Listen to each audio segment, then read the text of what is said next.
Welcome back to United Central. ഇന്ന് രാവിലെ തന്നെ 2 ഹാപ്പി ന്യൂസുകൾ കണ്ടിട്ടാണ് രാവിലെ എണീറ്റതെന്ന് തന്നെ പറയാം.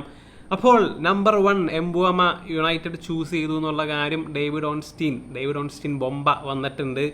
അതുപോലെ തന്നെ ഹോയ്ലൻഡ് ഇന്ററിലേക്ക് ചർച്ചകൾ നടക്കുന്നുണ്ട് എന്നുള്ള കാര്യം വന്നിട്ടുണ്ട്. അപ്പോൾ 2 ഹാപ്പി ന്യൂസുകളാണ് വന്നിട്ടുള്ളത്. അപ്പോൾ എന്തായാലും നമ്പർ 1 നമുക്ക് എംബുമയുടെ കാര്യത്തെക്കുറിച്ച് പറയാം. എംബുമയ്ക്ക് വേറെ ക്ലബ്ബുകളിൽ നിന്നും ഓഫർ ഉണ്ടായിരുന്നു. ന്യൂകാസിലിൽ നിന്നും ഓഫർ ഉണ്ടായി, ആഴ്സണലിൽ നിന്നും ഓഫർ ഉണ്ടായി, ടോട്ടനത്തിൽ നിന്നൊക്കെ ഓഫർ ഉണ്ടായി. ചാമ്പ്യൻസ് ലീഗ് ക്വാളിഫിക്കേഷനുള്ള ക്ലബ്ബുകളാണ്. ഇവിടെ തന്നെയാണെങ്കിലും കമൻറ്റുകളിൽ പല റൈവൽ ഫാൻസും പറയാറുള്ളൊരു കാര്യമാണ്, യൂറോപ്യൻ കോമ്പറ്റീഷനൊന്നും ഇല്ലാതെ യുണൈറ്റഡിലേക്ക് ആര് വരാനാണ്, 15ാം സ്ഥാനത്ത് ഫിനിഷ് ചെയ്ത് യുണൈറ്റഡിലേക്ക് ആര് വരാനാണ്. യുണൈറ്റഡ് വിചാരിച്ചു കഴിഞ്ഞാൽ വരും, because we are Manchester United. അത്രേ ഉള്ളൂ. ആ ഒരു ഓറ എന്ന് പറയുന്ന സാധനം എപ്പോഴും ഉള്ള കാര്യമാണ്. ഇപ്പം ട്വിറ്ററിലേക്കൊക്കെ നോക്കിക്കഴിഞ്ഞാൽ ന്യൂകാസൽ ഫാൻസിൻ്റെയൊക്കെ മെൽറ്റ് ഡൗൺ കാണാം, അല്ലെങ്കിൽ സ്പേഴ്സ് ഫാൻസിൻ്റെയൊക്കെ മെൽറ്റ് ഡൗൺ കാണാം എന്നുള്ളതാണ്. That's it bro. പക്ഷേ ആസ് യുണൈറ്റഡ് ഫാൻസ് നമ്മൾ ഈ ഒരു കാര്യത്തിലേക്ക് വന്നു കഴിയുമ്പോൾ നമ്മൾ അധികം പ്രതീക്ഷയൊന്നും ഇല്ലാതിരിക്കണമെന്നല്ല. കാരണം ഓവർ എക്സ്പെക്റ്റേഷനൊക്കെ അല്ലെങ്കിൽ പറയുന്ന പോലെ ഏതൊരു സൈനിങ്ങും യുണൈറ്റഡിലേക്ക് വന്നു കഴിയുമ്പോൾ ഫ്ലോപ്പ് ആവാം. കാരണം കഴിഞ്ഞ കുറച്ച് വർഷങ്ങളായിട്ട് നമ്മൾ കണ്ടിട്ടുള്ളൊരു കാര്യം അതാണ്. പക്ഷേ ഈ കുണ്ണിയുടെ ആണെങ്കിലും എംബുമയുടെ ഒക്കെ കാര്യത്തിലേക്ക് വരുമ്പോൾ ഒരു പോസിറ്റീവായിട്ടുള്ള കാര്യം എന്ന് വെച്ച് കഴിഞ്ഞാൽ ഇവർ രണ്ടുപേരും പ്രീമിയർ ലീഗിൽ പ്രൂവ് ചെയ്തിട്ടുള്ള പ്ലെയേഴ്സാണ്. കമ്പൈൻഡ് ആയിട്ട് ഇവർക്ക് രണ്ടുപേർക്ക് ഒരു 10-48 ഗോൾ ഇൻവോൾവ്മെൻറ്റ്സ് ഉണ്ട്.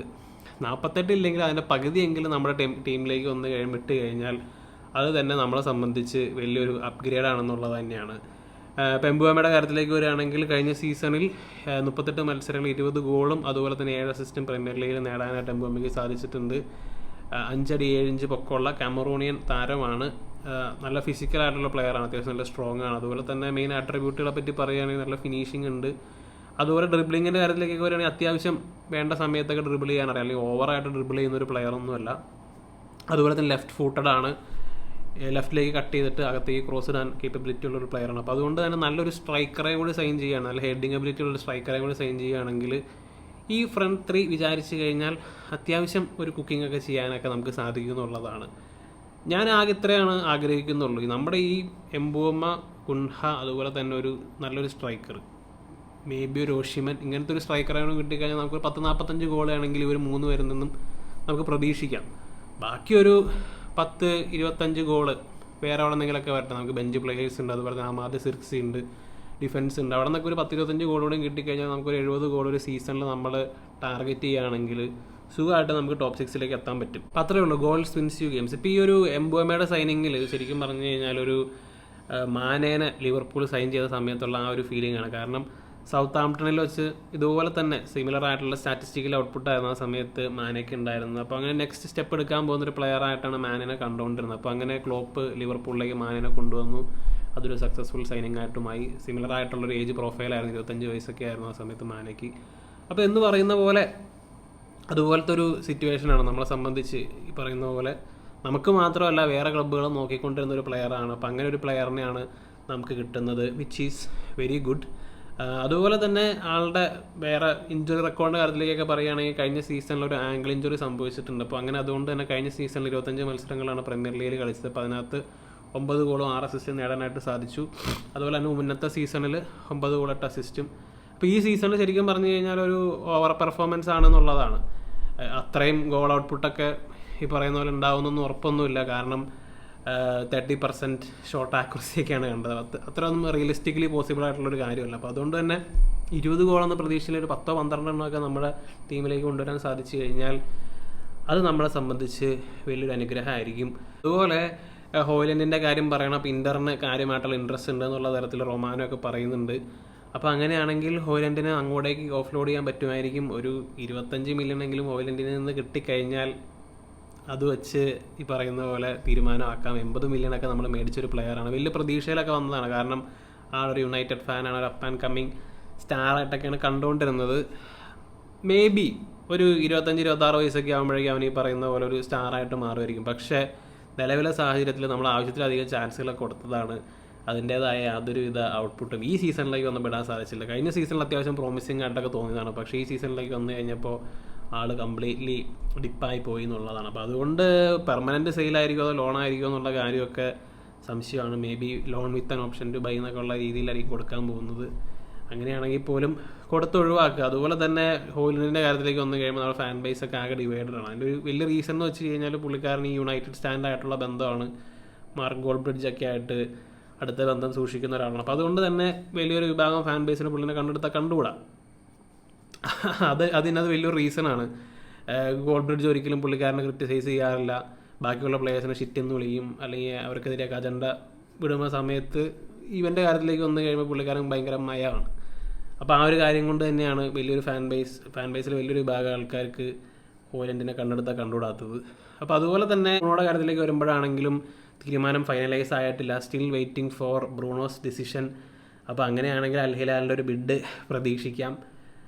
ഇപ്പോൾ കഴിഞ്ഞ ദിവസം PSG-യുടെ ചാമ്പ്യൻസ് ലീഗ് ഫൈനൽ കണ്ടു കഴിച്ചു. അപ്പോൾ ആ ഒരു സമയത്ത് തീർച്ചയായും എല്ലാവരും കണ്ടൊരു ചർച്ചയായിരിക്കും അവർ എംബാപ്പേനെ അവരുടെ ബെസ്റ്റ് പ്ലെയറിനെ പറഞ്ഞു വിട്ടതിന് ശേഷമാണ് PSG മെച്ചപ്പെട്ടതെന്നുള്ള കാര്യം. ഇപ്പോൾ സിമിലർ ആയിട്ടുള്ളൊരു ഫീലിംഗ് ആണ് ഈ ഒരു കാര്യത്തിലേക്ക് വരുമ്പോൾ എനിക്കുള്ളത്. ഇപ്പോൾ അല്ലെങ്കിൽ PSG-യുടെ മിഡ്ഫീൽഡിലെ പെർഫോമൻസ്, വിറ്റീഞ്ഞ, ജാവോ നെവസ്, ഇവരുടെയൊക്കെ ആ ഒരു ബോൾ കിട്ടിക്കഴിയുമ്പോഴുള്ള എത്രത്തോളം കംഫർട്ടബിളാണ്, അവർക്ക് ബോൾ ക്യാരി ചെയ്യാൻ പറ്റും. അതുപോലെ തന്നെ പ്രസ് വന്നാലൊന്നും പ്രത്യേകിച്ച് കുലുക്കമൊന്നുമില്ല.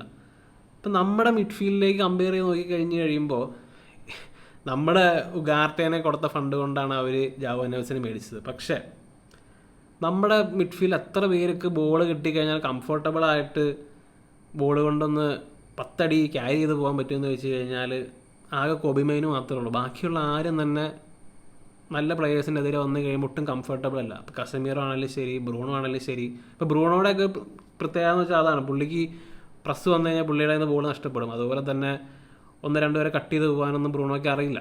അപ്പോൾ അതുകൊണ്ട് പുള്ളി ലോങ് പാസ് കൊടുക്കും, ഹീറോ ബോൾ കൊടുക്കും. അപ്പോൾ അതാണ് നമ്മൾ കഴിഞ്ഞ കുറേ കാലമായിട്ട് കണ്ടുകൊണ്ടിരുന്ന വലിയൊരു പ്രശ്നം എന്ന് പറഞ്ഞാൽ അതാണ്. അപ്പോൾ ആ ഒരു ഏരിയയിലേക്ക് നല്ല ബോളേഴ്സിനെ കൊണ്ടുവന്ന് കഴിഞ്ഞാൽ തീർച്ചയായും അവിടെ മെച്ചപ്പെടുത്താൻ സാധിക്കും. അപ്പോൾ അതിനകത്ത് ആരെ പറ്റും എന്നുള്ളൊരു ചോദ്യമാണ് പലപ്പോഴും ചോദിക്കുന്നത്. അപ്പോൾ ഞാൻ തന്നെ നോക്കിയിട്ട് നല്ലൊരു പ്ലെയറിനെ കണ്ടതെന്ന് വെച്ച് കഴിഞ്ഞാൽ നൈപ്പൻ അത്യാവശ്യം നല്ലൊരു പ്ലെയറാണ്. ഒരു പ്രോമിസിങ് യങ് ടാലൻ്റായിട്ട് കാണുന്നൊരു പ്ലെയറാണ്. നെക്സ്റ്റ് ഒരു ഓഡിഗാർഡൊക്കെ ആയിട്ടാണ് കാണുന്നത്. അവൻ ഈ പറയുന്ന പോലെ ഒരു യുണൈറ്റഡ് ഫാനാണ്. യുണൈറ്റഡ് കളിക്കണമെന്ന് സ്വപ്നമുള്ളൊരു പ്ലെയറാണ്. ആ ഒരു പ്ലെയറിന് ഈ പറയുന്ന പോലെ ഒരു 30-40 മില്യൺ കിട്ടിക്കഴിഞ്ഞാൽ he's one for the future. മാത്രമല്ല ആളെ കൺവിൻസ് ചെയ്ത് സൈൻ ചെയ്യാനായിട്ട് വലിയ ബുദ്ധിമുട്ടുണ്ടാവില്ല. അതുപോലെ കഴിഞ്ഞ ദിവസം അത്ലറ്റിക്കിൻ്റെ ഒരു വീഡിയോ കണ്ടതാണ്, സെൻസിബിൾ ട്രാൻസ്ഫേഴ്സ് മാഞ്ചസ്റ്റർ യുണൈറ്റഡ്. അപ്പോൾ അതിനകത്ത് പറഞ്ഞൊരു പ്ലെയറാണ് ബലേബ, ബ്രൈറ്റൻ്റെ പ്ലെയറാണ്. അവർ ലില്ലിയിൽ നിന്ന് കൊണ്ടുവന്ന പ്ലെയറാണ്. ഈ സീസണിൽ അത്യാവശ്യം നല്ല രീതിയിൽ പ്രീമിയർ ലീഗിൽ പെർഫോം ചെയ്തിട്ടുണ്ട്. നെക്സ്റ്റ് ഒരു കൈസേഡോ ഒക്കെ ആയിട്ടാണ് കാണുന്നത്. മിക്കവാറും വേറെ ചെൽസിയോ അല്ലെങ്കിൽ വേറെ കൊള്ളാവുന്ന ക്ലബ്ബുകളൊക്കെ മേടിക്കാൻ സാധ്യതയുള്ളൊരു പ്ലെയറാണ്. അപ്പോൾ ഈ പ്ലെയറിനെ നമ്മൾ നോക്കിക്കഴിഞ്ഞാൽ തീർച്ചയായും നമ്മുടെ മിഡ്ഫീൽഡിൽ വലിയൊരു അപ്ഗ്രേഡ് ആയിരിക്കും എന്നുള്ളതാണ്. അതല്ലെങ്കിൽ ആഡം വാർട്ടൺ ക്രിസ്റ്റൽ പാലസിൻ്റെ, ഇപ്പം ഇങ്ങനെയുള്ള പ്ലെയേഴ്സൊക്കെ ഒരു അപ്പ് ആൻഡ് കമ്മിങ് സ്റ്റാർസൊക്കെ ആയിട്ടാണ് കാണുന്നത്. പക്ഷേ ഇവർക്കൊക്കെ 80-100 മില്യൺ റേറ്റ് ഒക്കെ പറയും. അപ്പോൾ അതുകൊണ്ട് തന്നെ അത് എത്രത്തോളം റിയലിസ്റ്റിക്കലി പോസിബിൾ ആണെന്നുള്ള കാര്യം അറിയില്ല. പക്ഷേ എന്നിരുന്നാൽ പോലും ഈ ജിം റാഡ്ക്ലിഫ് വിചാരിച്ച് കഴിഞ്ഞാൽ ഫ്രഞ്ച് ലീഗിൽ നിന്നൊക്കെ നല്ല പ്ലേയേഴ്സിനെ നോക്കി കണ്ടുപിടിക്കാൻ പറ്റും. കാരണം പുള്ളിക്കാരൻ ഓൾറെഡി ഒരു ടീം ഉള്ളതാണ് അവിടെ. അപ്പോൾ അതുകൊണ്ട് ഇഷ്ടം പോലെ നല്ല പ്ലേയേഴ്സിനെ കിട്ടും. ഇപ്പോൾ ഈ ബ്രൈറ്റൺ ആണെങ്കിൽ ഈ ബലേബേനെ മേടിച്ചത് ലില്ലിയിൽ നിന്നാണ്. അപ്പോൾ അങ്ങനെയുള്ള പ്ലേയേഴ്സിന് ഇഷ്ടം പോലെ ഉണ്ടെന്നേ. ഈ ഫ്രഞ്ച് ലീഗിലൊക്കെ ഇഷ്ടം പോലെ അപ്പ് ആൻഡ് കമ്മിങ് സ്റ്റാർസ് ഉണ്ട്. അതുപോലെ തന്നെ ആസ്റ്റൺ വില്ലയൊക്കെ കമാറേനെ സൈൻ ചെയ്തത് അവർ ഈ പറഞ്ഞ പോലെ ഫ്രീ ട്രാൻസ്ഫർ ആയിട്ട് സൈൻ ചെയ്തതാണ്. അപ്പം അങ്ങനെയൊക്കെ പ്ലേയേഴ്സിന് നോക്കിക്കഴിഞ്ഞാൽ, ബുദ്ധിപരമായിട്ട് നോക്കിക്കഴിഞ്ഞാൽ കിട്ടും. ഇപ്പോൾ നമ്മുടെ സ്വന്തം ലീഗിൽ നിന്നുള്ള നോക്കുക, അതുപോലെ തന്നെ ഫ്രഞ്ച് ലീഗിൽ നിന്നൊക്കെ നോക്കുക, അവിടെ കൊള്ളാവുന്ന പ്ലേയേഴ്സിൻ്റെ കൊണ്ടുവരിക. അപ്പോൾ നമ്മൾ ചെയ്ത മിസ്റ്റേക്ക് എന്ന് വെച്ച് കഴിഞ്ഞാൽ ടെൻഹാഗിൻ്റെ വാക്കും കേട്ട് ഡച്ച് ലീഗിൽ നിന്ന് പോയി കുറച്ച്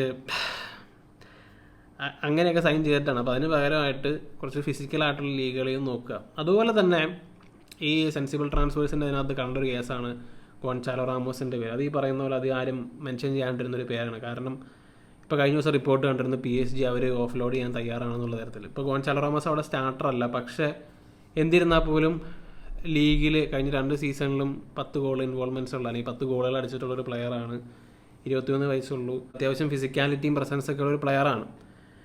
അപ്പോൾ അതുപോലെ തന്നെ വേറൊരു കാര്യം മെൻഷൻ ചെയ്യാനുള്ളതെന്ന് വെച്ച് കഴിഞ്ഞാൽ, ഇപ്പോൾ നമ്മൾ ഈ ബലേബേനെ നോക്കിക്കഴിഞ്ഞാൽ ഇപ്പോൾ ഈ എംബൂമ, ബലേബ, അതുപോലെ തന്നെ നമ്മുടെ അമാദ് സ്രോവി, ഇവരൊക്കെ ഡിസംബറിൽ ആഫ്കോൺ കളിക്കാൻ പോകുന്ന പ്ലേയേഴ്സാണ്. അപ്പോൾ അതുകൊണ്ട് തന്നെ പ്ലേയേഴ്സിനെ സൈൻ ചെയ്യുമ്പോൾ പോലും ഈവൻ വിക്ടർ ഓഷിമാനെ പോലും നോക്കിയാൽ പോലും ഇവരൊന്നും ഈ പറയുന്ന പോലെ ഡിസംബർ ജനുവരി ആ സമയത്തൊക്കെ ആകുമ്പോൾ ചിലപ്പോൾ അൺഅവൈലബിൾ ആയിരിക്കും. അപ്പോൾ അതുകൊണ്ട് അതും സൂക്ഷിച്ച് നോക്കേണ്ട ഒരു കാര്യമാണ്. അതിൻ്റെ ഇടയ്ക്ക് ഇപ്പോൾ മിട്രോവിച്ചിൻ്റെ പേരൊക്കെ ഇന്നലെ ജേക്കബ്സ് ബെന്നൊക്കെ പറയുന്നതായിരുന്നു. അയാളൊന്നും അത്ര റിലയബിൾ ആയിട്ടുള്ള ആളല്ല, കണ്ണടച്ച് വെടിവെക്കുന്ന ഒരാളാണ്. 50-50 ആണ് പുള്ളി പലപ്പോഴും.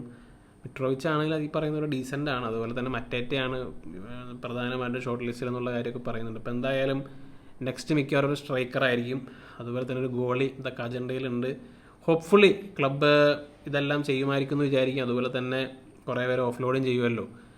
അപ്പോൾ എന്തായാലും യുണൈറ്റഡിൻ്റെ മാനേജ്മെൻറ്റ് ഇതുവരെ ഈ പറയുന്ന പോലെ ഒരു ദിവസമായിട്ടുള്ളൂ ട്രാൻസ്ഫറിൻ്റെ ഓപ്പൺ ആയിട്ട്. അപ്പോഴേക്കും 1-2 ഡീസൻറ്റ് സൈനിങ്ങുകൾ നടത്താൻ സാധിച്ചു എന്നുള്ളത് അപ്രീഷിയേറ്റ് ചെയ്യേണ്ട ഒരു കാര്യമാണ്. അപ്പോൾ എന്തായാലും എന്താണ് നിങ്ങളുടെ അഭിപ്രായങ്ങൾ എന്നുള്ള കാര്യം തീർച്ചയായും കമൻ്റ് ആയിട്ടിടുക. മറ്റൊരു വീഡിയോയുമായി വീണ്ടും കാണാം.